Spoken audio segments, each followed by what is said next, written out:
In this lab, we're going to study electrochemical cells. First, we're going to make a copper reference electrode and measure the cell potential of lead, silver, and zinc versus this copper electrode. Then, in a later part of the lab, we're going to use our copper reference electrode and a silver wire as the working electrode, and we're going to use the silver half-cell reaction to measure the KSB equilibrium for silver chloride, the KF equilibrium for silver amine complex, and the KSP equilibrium for silver bromide. First, we need to construct our copper reference electrode. In order to do this, take a hollow piece of glass tubing, stick a cotton thread halfway in the tubing and halfway out of the tubing, and then put a rubber septum in the bottom. Next, fold over the rubber septum so that it's bent around the outside of the glass tubing. Then put some copper sulfate solution about halfway up the inside of the tubing and insert a piece of copper wire. This will now be your copper reference electrode. It's important to make sure that your copper reference electrode does not leak. If it does, construct a new reference electrode. Insert the 9-volt battery in the back of the pH meter. Then power on the meter. Connect your electrical leads to the top of the pH meter using the BNC connector. Then press the mode button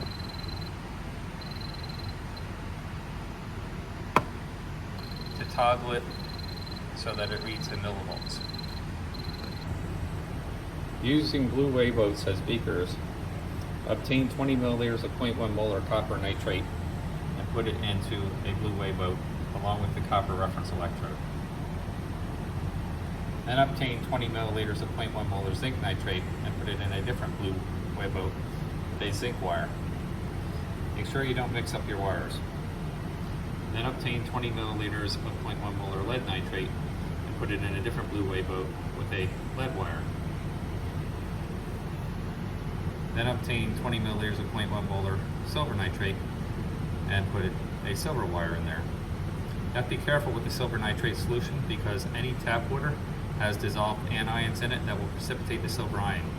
You must always use deionized distilled water in order to wash out any glassware that's going to involve your silver salts. Also, silver salts will stain your skin brown, so please wear gloves. In the center blue wayboat, place 20 milliliters of 0.1 molar sodium nitrate. Wet 4 pieces of filter paper strips in the sodium nitrate solution. And then drape the filter paper between the sodium nitrate and each of the 4 cells on the sides.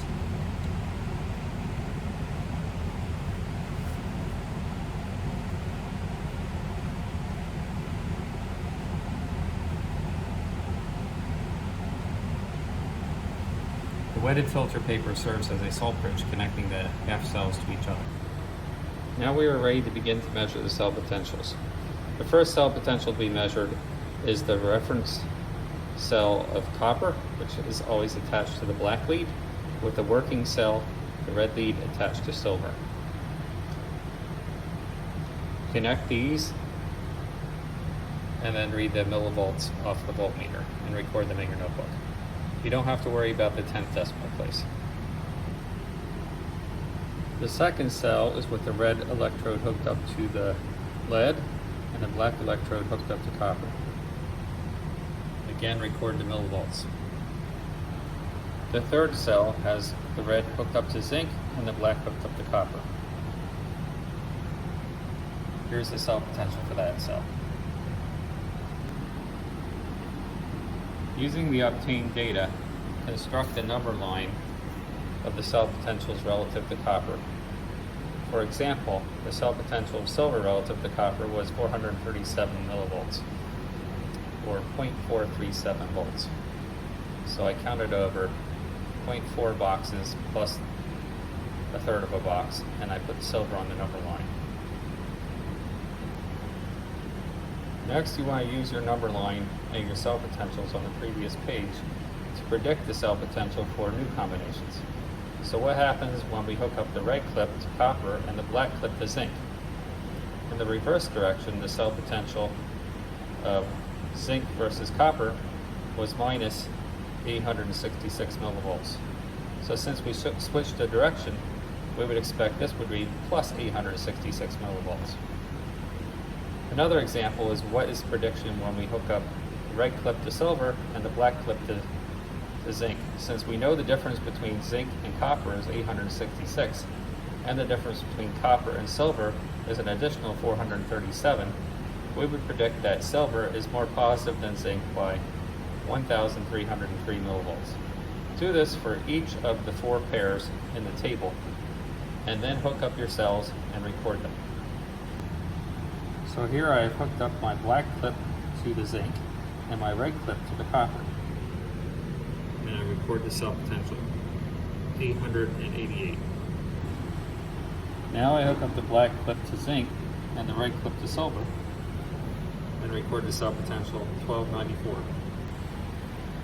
You can see that for these 2 cells, the predicted and the actual cell voltage match pretty nicely, within 5% or less error. Complete the process by doing lead versus silver and zinc versus lead and recording these cell potentials in your notebook. Here are my final results. For the next step in the lab, pipette 10 milliliters of 0.0100 molar silver nitrate. This is a different silver nitrate solution than what you used before. This is the one in the smaller bottle. Pipette 10 milliliters of this into a 100 ml volumetric flask. Then fill the volumetric flask with deionized water.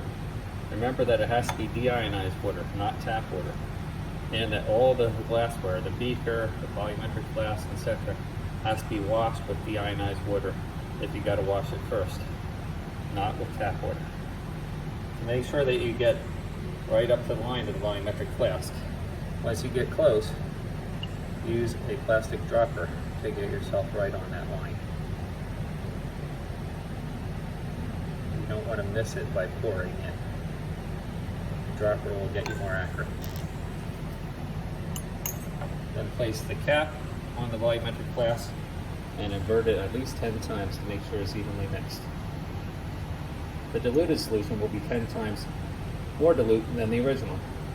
Therefore, this has a concentration of 0.00100 molar silver ion. Then pour the entire volumetric flask into a clean, dry 250 milliliter beaker.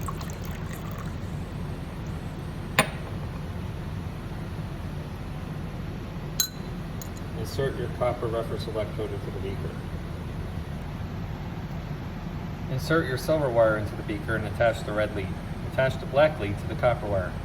Make sure both electrodes are in the solution and the clips are attached securely. Then record the cell potential. Measure the temperature of the solution. Because you know the concentration of silver ion is 0.00100 molar, and you know the cell potential, you can now calculate K from the Nernst equation. Using a small graduated cylinder, add precisely 10 milliliters of 0.1 molar ammonium chloride into your beaker containing the silver.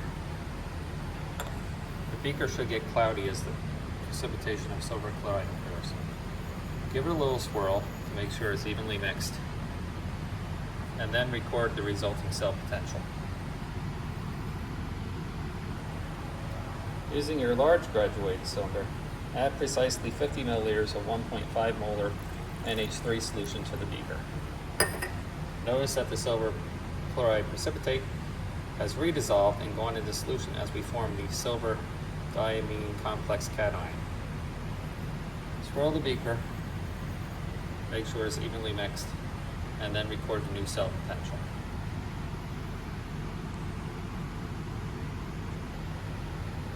Finally, using a small graduated cylinder, add precisely 10 milliliters of 0.6 molar potassium bromide to the beaker. It should again precipitate as we form silver bromide precipitate. Swirl the beaker, and then record the new cell potential. Now you are ready to clean up your area. Please return the cotton thread and all the wires. Remember not to mix up the wires. put the correct wire back in the correct place. Remember the rule of thumb for the solutions. Copper and zinc can go down the sink, but silver and lead make the fish dead. So silver and lead solutions must go in the waste container provided in the corner fume hood.